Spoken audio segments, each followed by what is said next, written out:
Good morning students. आज हम लोग मेथड्स ऑफ इक्विलिब्रियम देखने वाले हैं। कोप्लेनर फोर्सेस में इक्विलिब्रियम में हम लोग और क्या क्या पढ़ेंगे। न्यूमेरिकल प्रॉब्लम आएगा तो इक्विलिब्रियम के हेल्प से हम लोग कैसे सॉल्व करेंगे वो देखते हैं आज। ठीक है ना, तो देर नहीं करते हुए आप लोग को शुरू करते हैं। ठीक है ना, तो कोप्लेनर फोर्सेस के लिए दो मेथड है इक्विलिब्रियम को पढ़ने का और अच्छी तरीके से समझने का इसको, और न्यूमेरिकल प्रॉब्लम सॉल्व करने का। पहला मेथड है एनालिटिकल मेथड, और पहला मेथड है एनालिटिकल मेथड और दूसरा है ग्राफिकल मेथड। तो हम लोग जनरली एनालिटिकल मेथड ही यूज करते हैं आपके सिलेबस में। ग्राफिकल मेथड आपके सिलेबस में कम है, केवल इंट्रोडक्शन दिया है, इस पर आधारित कोई क्वेश्चन पूछता नहीं है एग्जाम में। केवल इंट्रोडक्शन है ग्राफिकल मेथड का। तो ग्राफिकल मेथड में हम लोग जैसे जो कि पढ़ चुके हैं, वेक्टर डायग्राम और फ्री बॉडी डायग्राम, बस यही है, इससे ज़्यादा ज़्यादा कुछ है नहीं। एनालिटिकल मेथड में हम लोग आते हैं। तो एनालिटिकल मेथड में हम लोग जो कोप्लेनर फोर्सेस है, एनालिटिकल मेथड में जो कोप्लेनर फोर्सेस है, तो कोप्लेनर फोर्सेस के लिए हम लोग एनालिटिकल मेथड यूज करेंगे। तो उसमें हम लोग sine law using sine law या साइन लॉ को यूज करते हैं। ठीक है, उसी का हम लोग नाम दिए हैं लैमी थ्योरम। साइन लॉ पे ही आधारित है लैमी थ्योरम। जिस प्रकार का साइन लॉ हम पढ़े थे ना, उसी उसी पे आधारित है लैमी थ्योरम। लैमी नाम का एक साइंटिस्ट था, लैमी एक साइंटिस्ट था, उसी के आधार पर इस थ्योरम का नाम दिया गया है लैमी थ्योरम। तो सबसे पहले जब साइन लॉ आपका डेवलप हुआ तो वो मैथमेटिक्स के जरिए, जितना भी डेवलप हुआ मैथमेटिक्स के जरिए, तो लैमी जी जो थे ना, इस साइन लॉ के सहायता से जो कंकरेंट फोर्सेस लग रहा था उसके लिए एक नया रूल निकाले, उसी से संबंधित, उसी से रिलेटेड एक नया रूल निकाले साइन लॉ से, साइन लॉ अप्लाई करके। उसी को हम लोग बोलते हैं लैमी थ्योरम। तो ये फोर्सेस के लिए निकाले। ठीक है, देखते हैं लैमी थ्योरम क्या है।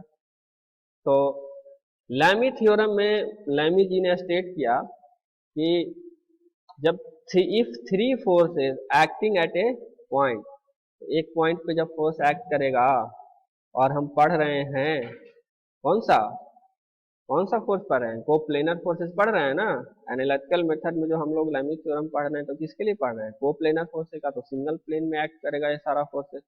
तो लैमी जी बताया कि जब कोप्लेनर फोर्सेस सिंगल पॉइंट से एक्ट करेगा और वो इक्विलिब्रियम में होगा, पहले ही बोल दिए ये इक्विलिब्रियम में होगा। ठीक है ना, जब फोर्सेस सिंगल पॉइंट पे एक्ट कर रहा है, कितना फोर्सेस, थ्री फोर्सेस, तो आप लोग हमेशा याद रखेंगे लैमी फोर्सेस, लैमी थ्योरम तभी अप्लाई होगा जबकि तीन फोर्सेस लगेगा। तो तीन से ज्यादा फोर्सेस रहेगा तो लैमी थ्योरम उसके लिए अप्लाई नहीं करेंगे।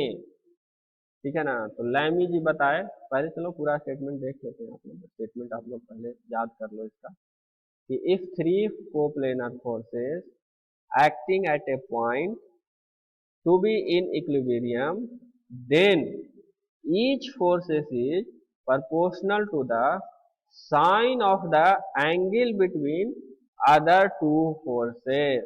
क्या कहे लैमी जी, आया समझ में लैमी जी क्या कहे और समझाएं। चलिए एक बार हिंदी में समझा देते हैं आप लोग। इफ लैमी जी बताए कि जब तीन कोप्लेनर फोर्सेस एक सिंगल पॉइंट पे एक्ट करता है और वो तीन फोर्सेस इक्विलिब्रियम में होता है, तब हमारा जो फोर्सेज रहता है, तीनों फोर्सेज जो एक्ट कर रहा है, वो प्रोपोर्शनल होता है किसका, sign angle of other two forces. दोनों जो अलग फोर्सेस है, सपोज दैट ये आर फोर्सेस है, तो ये प्रोपोर्शनल होगा किसका, ये फोर्स आर, ये फोर्स दिख रहा है आपको आर, ये जो आर फोर्स लग रहा है, तीन को एग्जाम्पल के माध्यम से इसमें समझाया हुआ है कि अगर आर तीन फोर्सेस क्या है, पी क्यू आर, तीन फोर्सेस लग रहा है एक सिंगल पॉइंट पे और एक ही प्लेन में है। ठीक है, तो लैमी जी के अनुसार इसका जो क्या है, तीन फोर्सेस जब सिंगल पॉइंट पे एक्ट करेगा और इक्विलिब्रियम में होगा, तब ईच फोर्सेस, तो आर वन फोर्सेस एक सिंगल सिंगल करके लेते हैं, R one R forces proportional होगा बाकी बचा हुआ दो फोर्सेस के बीच का जो एंगल होगा उसके साइन का। और ये बताए क्या, ये पी क्यू आर तीनों फोर्सेस के लिए होता है। तो जब हम इस ये लैमी का थ्योरम को मैथमेटिकली जब रिप्रेजेंट करेंगे तो देखिए इस तरह से आएगा। अगर हम पहला फोर्स P लेते हैं तो P होगा प्रोपोर्शनल किसके, Q और R के बीच के एंगल का। P फोर्सेस ये लग रहा है तो बाकी बचा हुआ दो फोर्स कौन है, Q और R। तो Q और R के बीच का एंगल कौन सा है, अल्फा। तो इसके साइन के प्रोपोर्शनल होता है, तो इसके साइन के प्रोपोर्शनल हो गया। उसी तरह Q फोर्स है तो Q फोर्स प्रोपोर्शनल होगा P और R के बीच के एंगल का। तो P और R का बीच का एंगल कितना है, बीटा। तो Q by sine beta. R forces था, R फोर्स है तो R वाला फोर्स ये नीचे है, बाकी बचा हुआ फोर्स P और Q है तो उसके एंगल क्या है, इसके बीच का एंगल गामा है, तो साइन गामा। ये बताया आपको लैमी जी, और यही है लैमी थ्योरम। आसान है, याद रह जाना चाहिए आप लोग को। लैमी थ्योरम आप लोग इसको याद कर लीजिए स्टेटमेंट के साथ और मैथमेटिकल रिप्रेजेंटेशन के साथ। एग्जाम्पल भी पूछता है तो आप इसको अच्छे से समझ लीजिए और याद कर लीजिए। बहुत आसान है, कोई टफ तो है नहीं। साइन रूल जैसा नहीं आपको लग रहा है, साइन रूल में भी इसी तरह का था ना। किसी ट्राइंगल में, ट्राइंगल का जो साइड रहता था, तो जो साइड अगर पी क्यू आर साइड है तो उसका अपोजिट एंगल का जो साइन है वो का उसका उसका रेशियो इक्वल होता था। इसमें क्या था, रेशियो इक्वल नहीं होकर के इसका प्रोपोर्शन इक्वल है, ठीक है ना। रेशियो इक्वल होकर के नहीं क्या कर रहा है, इसका साइन एंगल का प्रोपोर्शनल है। अब ये साइन एंगल का जब प्रोपोर्शनल है तो तीनों एंगल को जब कंसीडर करेंगे ना, तीनों पॉइंट को, और उस तीनों पॉइंट को जब मल्टीप्लाई करेंगे तब ये फार्मूला हम लोग को मिल जाएगा, ठीक है ना। तो ये लैमी थ्योरम आप लोग याद रखिएगा। नेक्स्ट प्रूफ भी है उसका दिया है, प्रूफ भी। तो प्रूफ तो आसान है इसका, सिंपल। ये जितना भी ये राइटिंग लैंग्वेज में लिखा हुआ है, लग रहा होगा कि ढेर सारा लिखा हुआ है, क्या क्या चीज लिखा हुआ, कुछ नहीं लिखा हुआ है। सिंपल चीज केवल ये जो डायग्राम आपका, ये जो डायग्राम है ना, इसी को एक्सप्लेन कर दिया है कि late three forces P Q R acting on a single point and angle between PQ is gamma, angle between QR is alpha, angle between P and R is beta, ठीक है।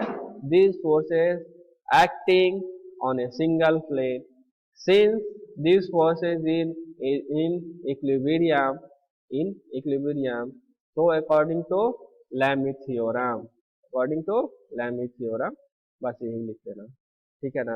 अब देखो alpha angle between Q R सब same चीज तो है, कुछ लिखा है इसमें, ठीक है।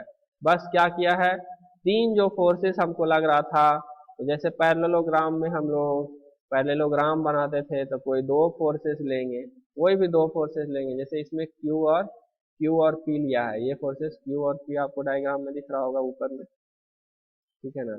ये फोर्सेस क्यू एंड पी लिया है, तो क्या किया है, क्यू क्या किया है, नहीं समझ में आ रहा है आप लोगों को। तीन फोर्सेस सिंगल पॉइंट पे एक्ट कर रहा है, आपको डायग्राम में दिख रहा है, सिंगल पॉइंट पे तीन फोर्स एक्ट कर रहा है, ठीक है। मान लिया है कि ये single plane X Y plane में है तो कोप्लेनर फोर्सेस हो गया।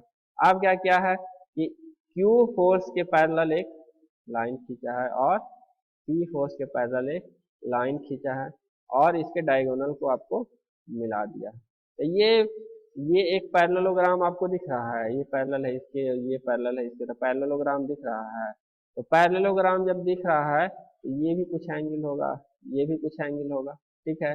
अब अब ये भी कुछ एंगल होगा, तो ये एंगल कितना हो जाएगा, बस वही निकाल लिया है। कितना निकाला है, पाई माइनस बीटा एंगल निकाला है, पाई माइनस बीटा एंगल निकाला है ये वाला, ये एंगल आपका पाई माइनस बीटा हो जाएगा। उसी तरह से ये एंगल आपका पाई माइनस अल्फा हो जाएगा, तो ये अपोजिट एंगल आपका क्या हो जाएगा, ये भी पाई माइनस अल्फा हो जाएगा। अब तीनों एंगल आपको पता लग गया, जब तीनों एंगल पता लग गया तो इसमें ट्राइंगल साइन लॉ लगा दिए, साइन लॉ लगा करके यहाँ पे ये अप्लाइंग ओ ए सी में आपको साइन रूल लगा दिया है, साइन रूल लगा करके आपका सिंपली निकाल दिया। ओ ए का वैल्यू मालूम है, ए सी का वैल्यू मालूम है और ओ सी का वैल्यू मालूम है। अब साइन पाई माइनस अल्फा क्या होता है, sine alpha, sine pi minus beta क्या होता है, साइन बीटा। उसी तरह से साइन पाई माइनस गामा क्या हो जाएगा, साइन गामा। बस अब इसी को डायरेक्टली ये यहाँ पे लिख लीजिए, यही तो है प्रूफ, ठीक है ना। क्या यहाँ पे इसमें आपको क्या समझ में नहीं आ रहा, आसान तो है। जैसे ये देखो ये देखो यहाँ पे अगर हम इस एंगल को एक्सटेंड करेंगे, ये एंगल तो वो 180 डिग्री होगा, तो 180 डिग्री को पाई लिखते हैं। ठीक है, 180 डिग्री को पाई लिखते हैं। अब देखो, जैसे अगर नहीं समझ में आपको आ रहा है तो कैसे,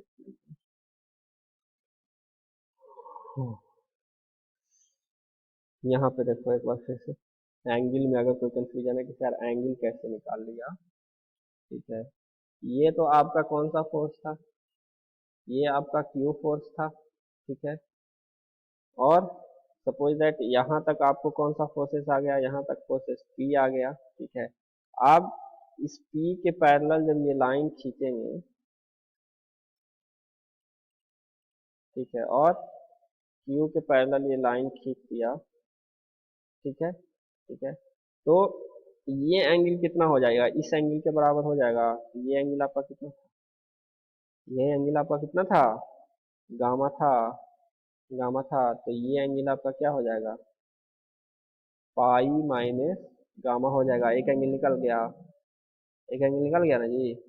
उसी तरह से ये अगर हम डायगोनल लेते हैं, ये डायगोनल लेते हैं, और बाकी बचा हुआ एंगल क्या, देखो ये एंगल, ये वाला एंगल, ये वाला एंगल आपका कितना हो गया, तो ये एंगल आपका कितना बीटा दिख रहा है, ये एंगल आपका बीटा दिख रहा है, ये एंगल बीटा दिख रहा है ना।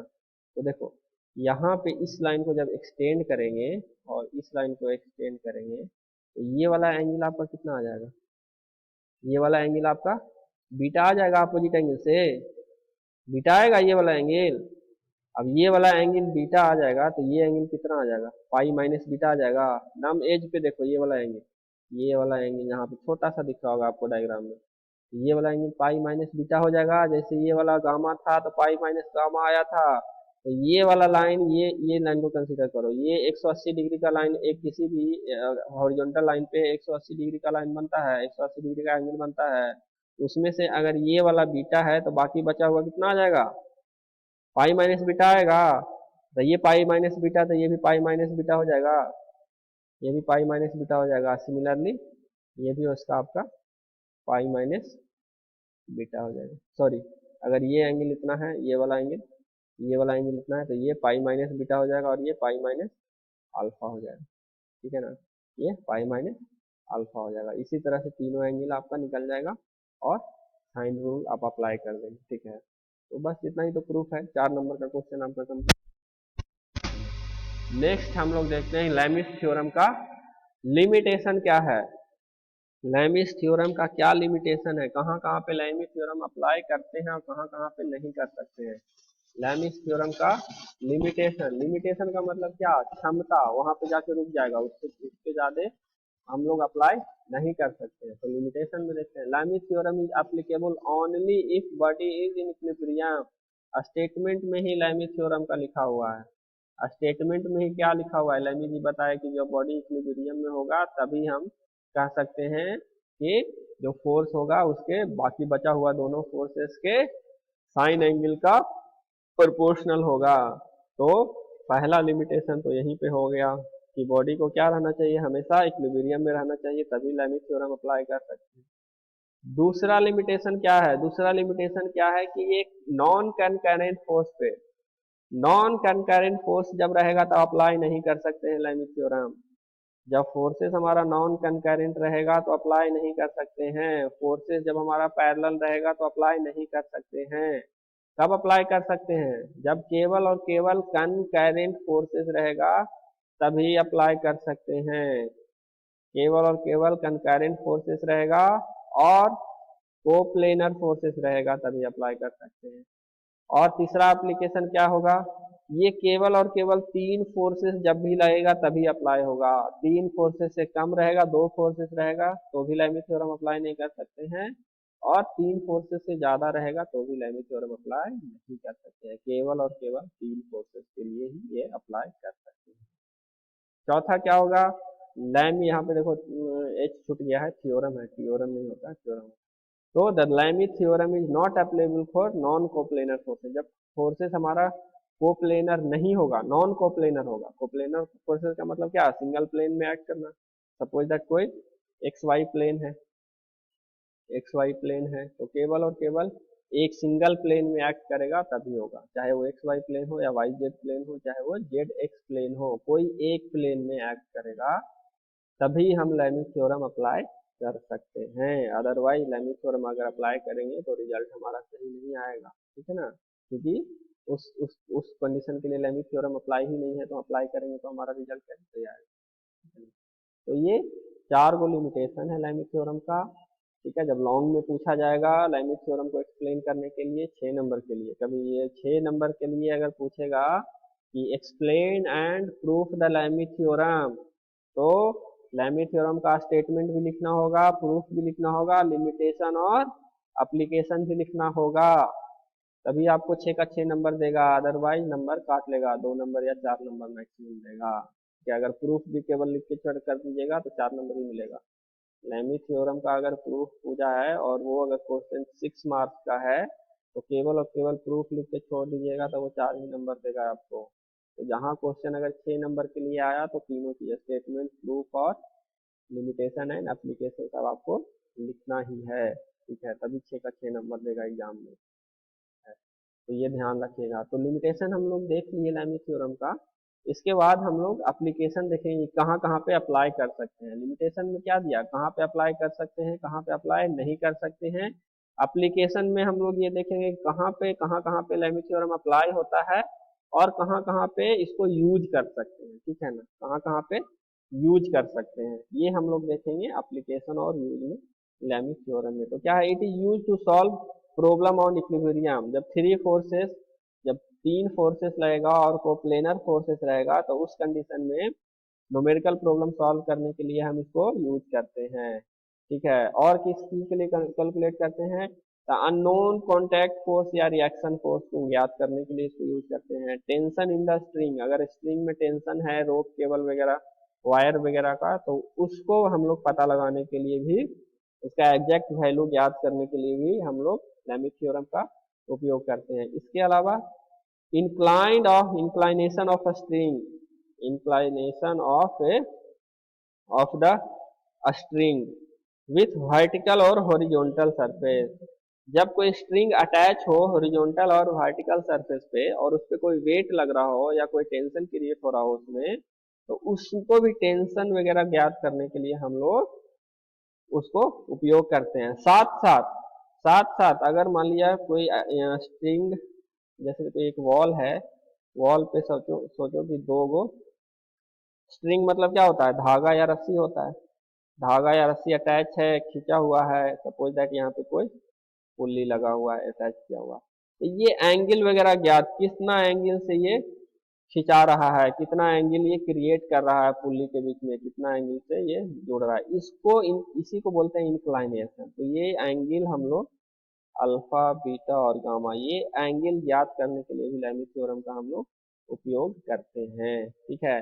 दूसरा एंगल बिटवीन 2 फोर्सेस, 2 फोर्सेस के बीच में जो एंगल लग रहा है, ये कितना एंगल होगा 2 फोर्सेस जो अप्लाई कर रहे हैं उसके बीच में, इसको भी ज्ञात करने के लिए हम लोग लैमी थ्योरम का उपयोग करते हैं। साथ साथ अननोन फोर्सेस, जब 3 कोप्लेनर फोर्सेस लगेगा और कंकरेंट फोर्स होगा, 3 कोप्लेनर और कंकरेंट फोर्स होगा, तो उस केस में कोई एक फोर्स अगर मिसिंग है, कोई एक फोर्स का जानकारी नहीं है, 2 फोर्स मालूम है, कोई एक फोर्स नहीं मालूम है, तो उस केस में हम लोग लैमी थ्योरम का उपयोग करते हैं फोर्स का वैल्यू निकालने के लिए। तो ये use and application of Lammy theorem हो गया। तो लैमी थ्योरम भी बहुत इंपॉर्टेंट है, वेरी वेरी इंपॉर्टेंट है, खास करके न्यूमेरिकल के हिसाब से, ठीक है। तो इसको भी आप लोग एकदम कंठस्थ कर लेंगे, ठीक है ना। ये सब जितना भी हम लोग इंजीनियरिंग मैकेनिक्स में आप लोग पढ़ रहे हैं ना, ये सब बेसिक है, हर जगह यूज आएगा, अभी से आप लोग को 6th सेमेस्टर तक यूज आएगा ये सब,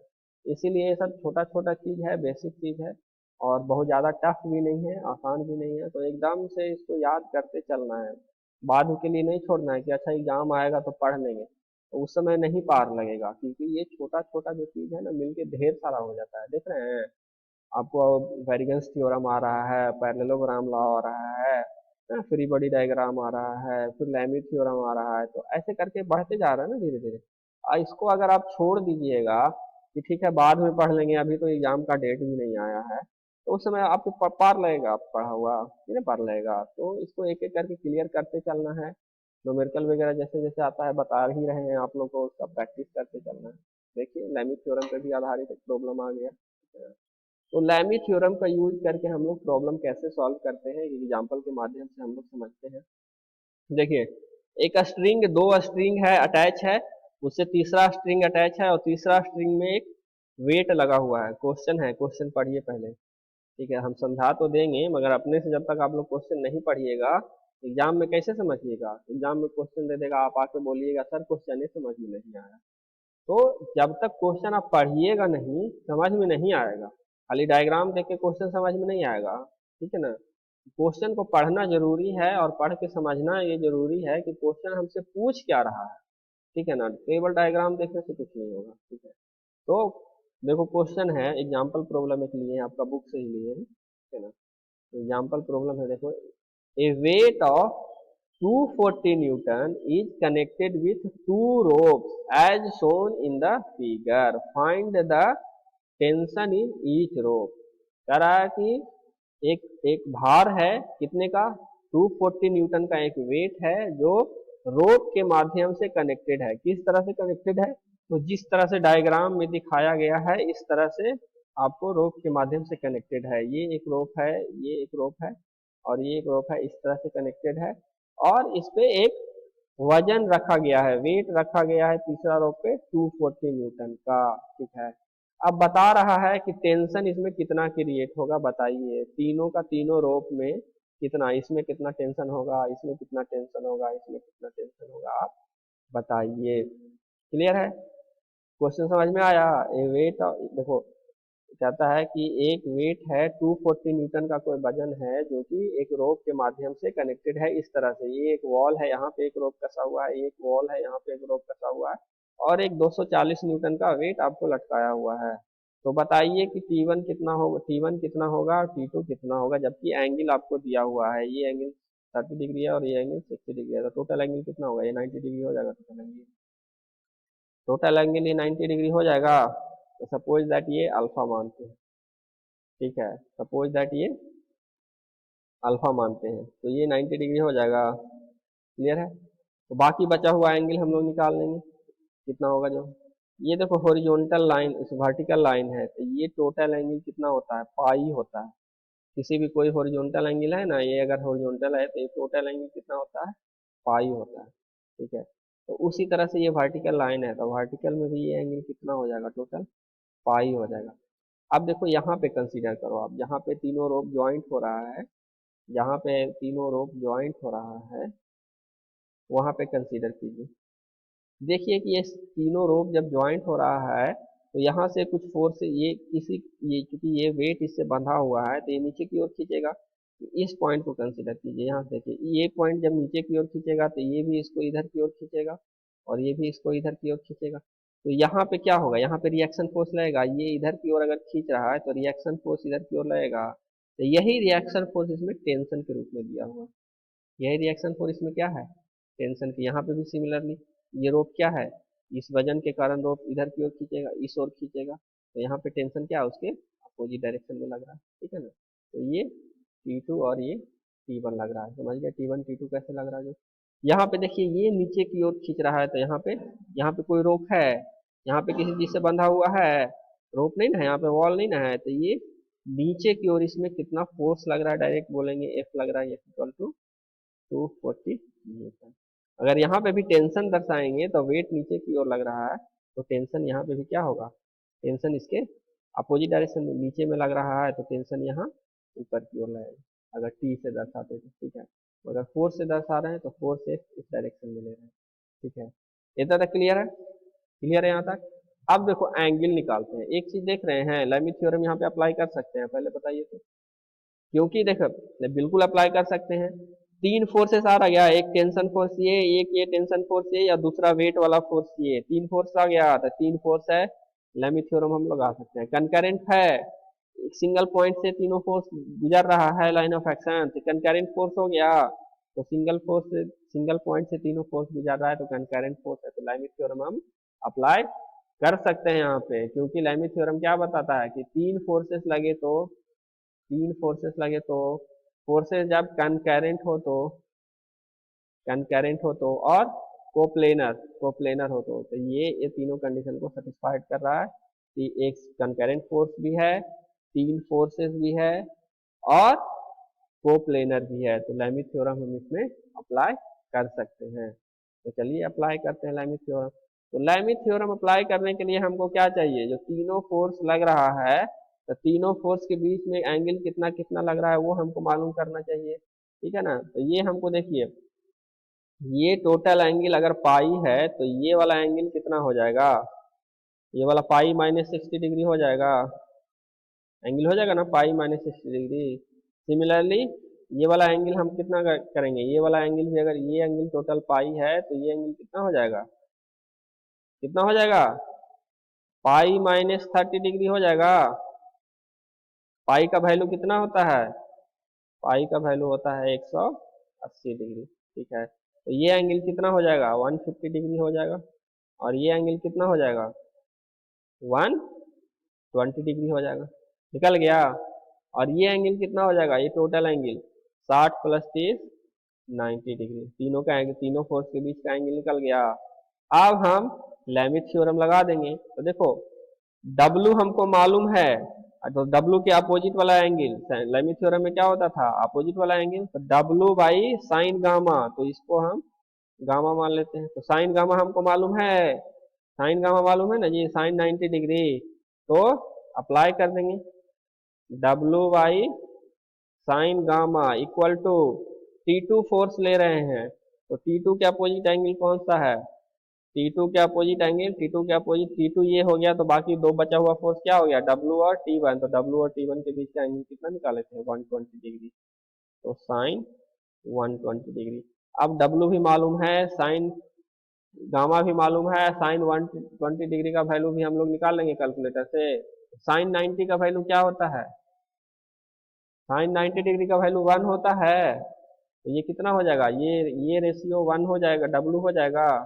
तो इसको यहाँ पे देखो लिखते हैं, W equal to T2 by sine 120। अब साइन 120 का वैल्यू कैलकुलेटर से निकाल के इधर मल्टीप्लाई कर देंगे तो T2 का वैल्यू निकल जाएगा, ठीक है, T2 का वैल्यू निकल जाएगा।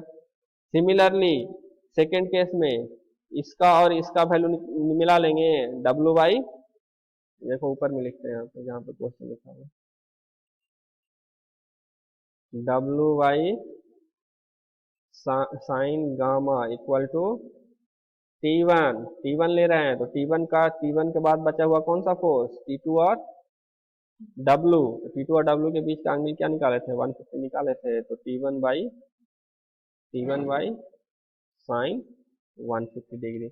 साइन 150 का वैल्यू कैलकुलेटर से निकाल लेंगे, ये वैल्यू 1 है, W 240 है, T1 निकल जाएगा, तो T1 इक्वल टू क्या हो जाएगा, T1 equal to W 240 divided by 1, तो 1 ही हो जाएगा, इंटू साइन क्रॉस मल्टीप्लिकेशन होगा, साइन 150 डिग्री, कैलकुलेटर से कैलकुलेट करके निकाल लेंगे। तो आप लोग दोनों T1 और T2 का वैल्यू, T1 और T2 का वैल्यू निकाल के हमको सब व्हाट्सअप करेंगे, ठीक है। जो जो व्हाट्सअप नहीं करेंगे उसका एक एक नंबर इंटरनल में काट लेंगे। जो जो व्हाट्सअप नहीं करेंगे T1 और T2 का वैल्यू, बहुत आसान प्रॉब्लम है, अगर ये प्रॉब्लम भी नहीं बनेगा, आप लोगों से सब कुछ बता दिए ना आपको, तो ये वैल्यू अगर आप लोग नहीं बताइएगा तो एक नंबर आपका इंटरनल में गया, ठीक है। आप जहाँ से भी बताइए, समझ करके निकाल करके बताइए, पहले तो कोशिश करो अपने से बनाओ, इतना आसान है, सिर्फ केवल कैलकुलेट ही तो करना था आप लोग को, कैलकुलेटर का प्रयोग करो और सब जो जो है रोल नंबर लिखना है अपना, और T1 इक्वल टू कितना आया, T2 इक्वल टू कितना आया, ये यूनिट के साथ, यूनिट किस में ले रहे हैं, देखो इसमें न्यूटन में ले रहे हैं, तो न्यूटन में यूनिट के साथ सब हम लोग को रोल नंबर करके आप लोग भेजिए। जिसका जिसका रोल नंबर मेरे पास नहीं आया उसका एक एक नंबर काटेंगे इंटरनल में, ठीक है ना। क्योंकि ये इस तरह वाला प्रॉब्लम एक आएगा ही आएगा, एग्जाम में बोर्ड में भी सॉल्व करने के लिए आएगा। लैमी थ्योरम प्रूफ के अलावा एक न्यूमेरिकल प्रॉब्लम आएगा, तो वो आएगा तो ये इतना आसान वाला नहीं आएगा और टफ वाला आएगा। तो इतना आसान वाला पहले बनाना जानिएगा, तभी ना थोड़ा टफ वाला कॉम्प्लिकेटेड प्रॉब्लम बनेगा। ये तो बउआ वाला प्रॉब्लम है, 2 नंबर वाला। ठीक है, तो ये आप सब बना करके हमको व्हाट्सएप कीजिए, बार बार बोल रहे हैं, और काट ही लेंगे, जिसका जिसका रोल नंबर और आंसर नहीं आया सही ना, काट लेंगे एक नंबर। ठीक है, लैमी थ्योरम आप लोग रिवाइज कीजिए बढ़िया से, और ये प्रॉब्लम को फाइनल आंसर जो आता है अपने रोल नंबर के साथ हमको व्हाट्सएप कीजिए। ठीक है, बाकी नेक्स्ट वीडियो में हम लोग देखते हैं, नेक्स्ट वीडियो में कुछ और प्रॉब्लम देखेंगे। ठीक है ना? ठीक है, ओके। तब तक आप बढ़िया से रहिए, रिवाइज कीजिए, हंसते खेलते रहो।